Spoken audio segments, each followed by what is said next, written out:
Well, I thought our crowd, again, just being here supporting our guys, showed an unwavering tradition that we have here at Mizzou, City of Columbia.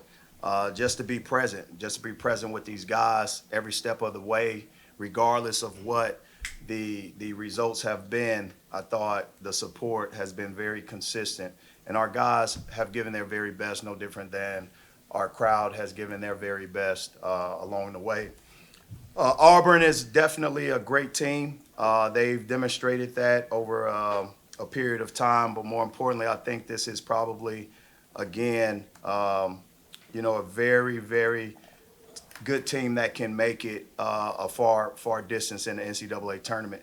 Uh, I have respect for what they've done in the past, but that second half for us, we came out a little flat. I take full responsibility um, in that as the head coach. All right, questions? With Connor Vanover out with the concussion, how did that change the plan going into tonight? Yeah, this is the second game in a row, and it definitely changes our rim protection. At the end of the day, the length that we was not able to provide consistently, but also the experience. I think we all saw Connor play a heck of a ball game down in Florida, and I thought we were going to get a rhythm out of him, but unfortunately, along with the entire season, it's the luck of our draw. The injuries, the health precautions, and different things have caused us to miss a total of 127, 28 games today.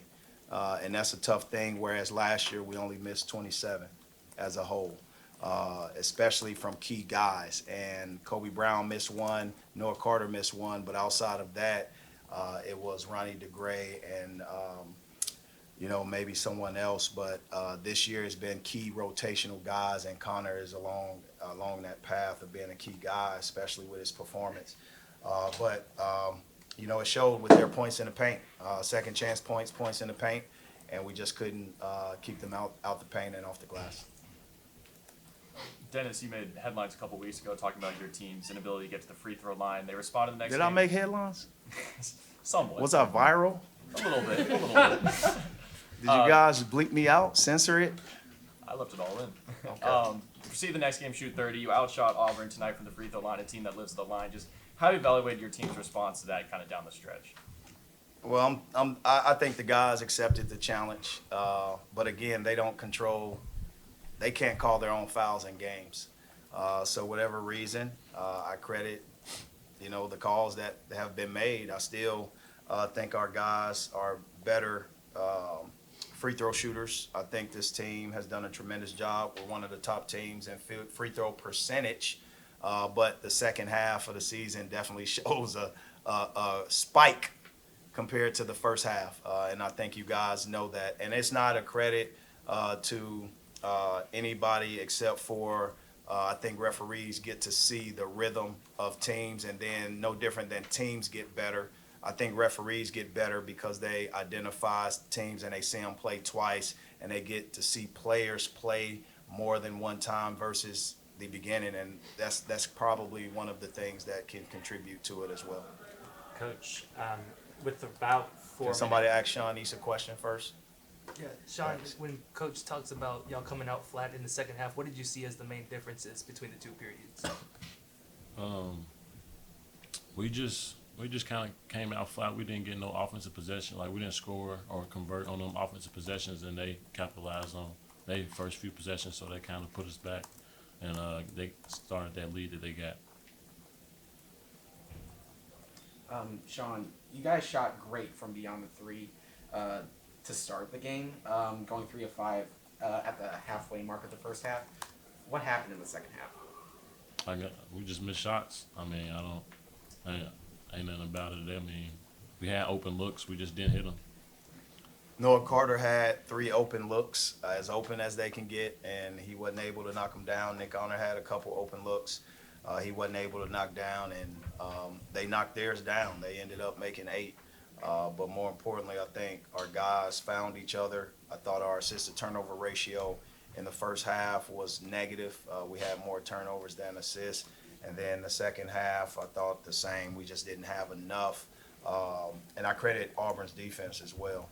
But sorry to cut you off, young man. Go ahead and ask your No, question. I no just wanted worries. Sean to get a question in. For sure. So with around 4 minutes in the first half, you frustrations were getting a little high, and it looked like Tamar Bates kind of said some words to you. Can you kind of just? Which time? It was around 4 minutes. You were kind of jumping up and down. Bates was bringing up the ball, and he kind of exchanged some words with you, and it seemed to kind of calm you down. Can you kind of talk about that dynamic and how y'all work with one another? Well, I think our kids know me. I'm very transparent with them. They know I'm gonna fight tooth and nail for them every possession, every ounce of the way. But more importantly, in practice, they see a different part of me in practice than maybe the general public gets to see. I'm a very fiery, detailed guy when it comes to getting our guys organized, getting them practice, demanding in a healthy way. And they're giving me exactly what I give them every step of the way. So he was just giving me words of wisdom. Coaches are not, we can always learn. We can always listen to young people. I'm just thankful that our guys are so connected with me and each other that they aren't afraid to give suggestions, especially something that can help me along the way. Coach, to that end, then, what do you take away from a 27-point loss at this stage of the season? Something I take that Auburn's very good. What the football coach from the Cardinals say? They are who we think they are, right? I mean, they are who we think they were. They're a good team, and I think they can go deep in the tournament. We have about 3 or 4 teams in the SEC that can play in the Final Four. I think this year we can possibly have 2 teams, but we have 4 potential teams that can make it. And you guys know it's about the matchups, it's about the path, it's about the location, all those intricate details. But we genuinely, when you look at our teams in this conference, we have 2 that I think that can make it and represent our conference in a great way. Dennis is getting pretty close to a winless regular season in conference play. Yep. Does that add any weight to Saturday's game in Baton Rouge, or is your mind a little bit further ahead than that? No, we're always gonna go out every day in practice and give our very best. And in games, we're always going to give our very best. I don't want these guys to be focused on the outcomes of things. I want them to be focused on the process. And the process demands from us unbelievable connection, unbelievable work ethic. And me as the head coach, I have to continue to demand it. And our team's identity and character is always on display. And I think our guys give their very best regardless of the outcomes. The circumstance that we have had is a different circumstance than probably, I don't know if coaches have ever in 20 plus years of coaching in there, whether they've been a head coach for 20 years as an assistant, has gone through 5 in-season surgeries. And mostly guys in the same position, right? I think those things you have to take account for it, but I'm not setting an excuse for anything. We still put on a jersey. We still go out there and compete. And the outcome of the record, I'll look at it at the end of the season, but there's no doubt our players go out and give their very best, and they go out and try to win every single game, every moment, every second, every minute, and every game. Sean, on that note, what are you taking away from this season? Just the relationships, just how hard we fight every time, and I mean it's still you can't just look at the results of a season. It's the little things that coach teaches us. That you bond with your teammates, and it's not over. I mean, I'm saying I don't know. We still got high hopes for this season, and we're gonna keep on fighting each and every day. Time for one last question. Sean, on a similar note, just walking off the floor tonight in your final game at Mizzou Arena, just what were kind of the emotions or thoughts going through your head? Mixed emotions. Wanted to get a win for sure.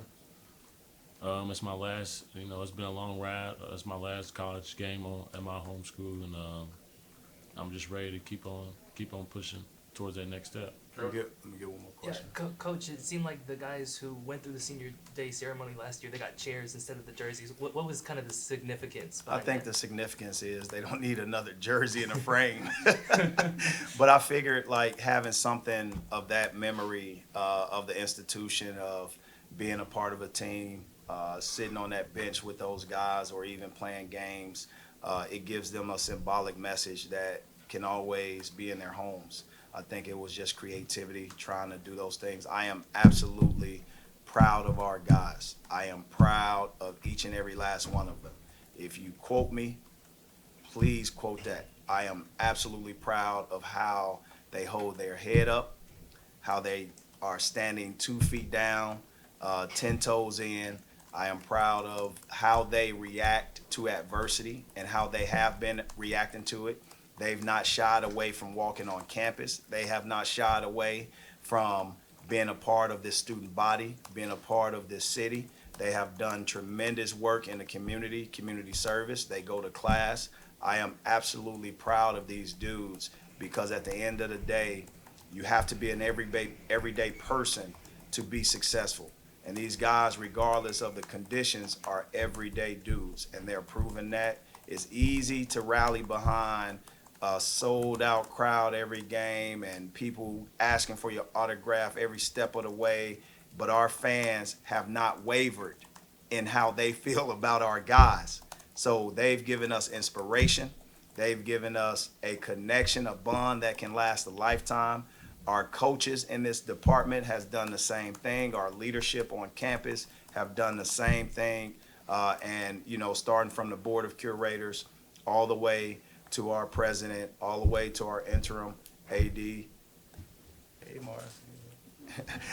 They have supported us an unbelievable amount. And it's just not supporting me. They're asking our guys, how you doing? Great job. We're there with you every step of the way. And that is what college athletics is about. In 20 years, no matter what a record is, these guys are going to come back because there's been open arms around them and hugging them. They're going to remember those things in 20 years. They're going to proudly bring their families back here and show off what this institution has done for them, how it has raised them, how it has supported them, and how it has molded them into men. And I'm happy to be the steward here and pushing that under the men's basketball program, but there are several coaches in this program that's been doing the same thing and in our department. So I appreciate you guys for narrating the stories with our players, being here as well. No matter where you are in your career, just understand you're connected to this season as well. And you have to understand there may not be an obstacle out there that you see another team go through and handle it how our guys did. At least you have a measuring rod for what it should look like. And I'm proud of our guys setting an example and you guys telling the story and narrating the story. MIZ. Have a blessed night.